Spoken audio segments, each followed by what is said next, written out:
ஸ்டேட்ல exceptional case உத்தரப்பிரதேசத்தில் மாயாவதி முதலமைச்சரானது. எந்த சூழலிலும் எந்த காலத்திலும் ஒரு தலித் ஒரு மாநிலத்தின் முதலமைச்சராக முடியாது. இதை விவாதித்தால் ஏன் பாராளுமன்றத்தோடு இந்த அதிகாரம் இணைக்கப்பட்டிருக்கிறது என்பதை புரிந்து கொள்ள முடியும்.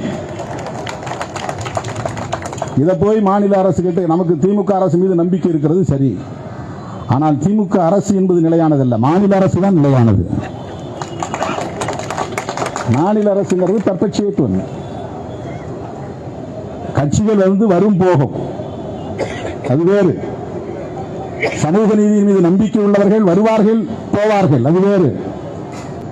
மாநில அரசு எந்த சூழலிலும் ஒரு தலித்தை முதலமைச்சராக ஏற்றுக்கொள்ளுகிற நிலை இங்கே இல்லை, வர முடியாது.